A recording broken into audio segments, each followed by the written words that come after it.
అనంత పద్మనాభ వ్రతంలో తోరస్థాపన గురించి చెప్పుకుందాం.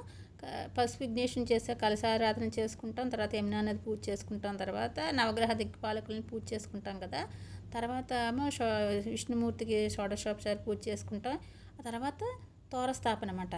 తోరస్థాపన పూజ దాంట్లో స్థాపనలో తస్యాగ్రతో దృఢం సూక్తం కుంకుమాక్తం సుదోరకం చతుర్దశ గ్రంథి సంయుక్తం ఉపకల్ప్య ప్రపూజయేత్ శ్రీ అనంత పద్మనాభ స్వామినే నమః తోరస్థాపనం కరిష్యామని దాంట్లోనే అనంత పద్మనాభ స్వామినే ఆ తోరంలో ఆహ్వానిస్తే ప్రతిష్ఠిస్తామట.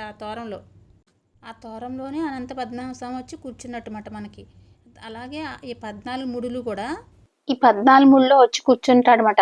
శ్రీకృష్ణాయన్హే నమః అని ప్రథమ గ్రంథి పూజయామని ప్రథమ గ్రంథిలో కూర్చుంటాడనమాట. శ్రీ విష్ణవే నమః ద్వితీయ గ్రంథి పూజయామి. శ్రీ జిష్ణవే నమః తృతీయ గ్రంథి పూజయామి. శ్రీ కాలాయ నమః చతుర్థ గ్రంథి పూజయామి. శ్రీ బ్రహ్మణే నమః పంచమ గ్రంథి పూజయామి. శ్రీ భాస్కరాయ నమః షష్టమ గ్రంథి పూజయామి. శ్రీ శేషాయ నమః సప్తమ గ్రంథి పూజయామి. శ్రీ సోమాయ నమః అష్టమ గ్రంథి పూజయామి.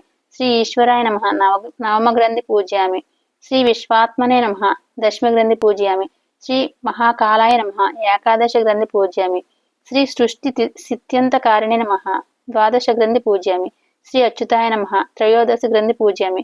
శ్రీ అనంత పద్మనాభాయ నమః శ్రీ పద్మనాభాయ నమః అనుకుని చతుర్థ గ్రంథి పూజయామని అట్లా గ్రంథులు పూజ చేస్తారన్నమాట. అలాగే ఈ తోరం కట్టుకున్నప్పుడు ఒక మంత్రం ఉంటుందో చెప్తాను.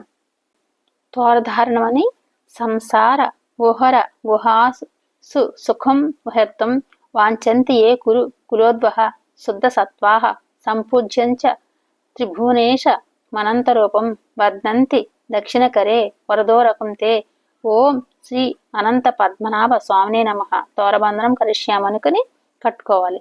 అప్పుడు పాతతే తీసేయాలన్నమాట. జీర్ణ తోర విసర్జనం అంటారు.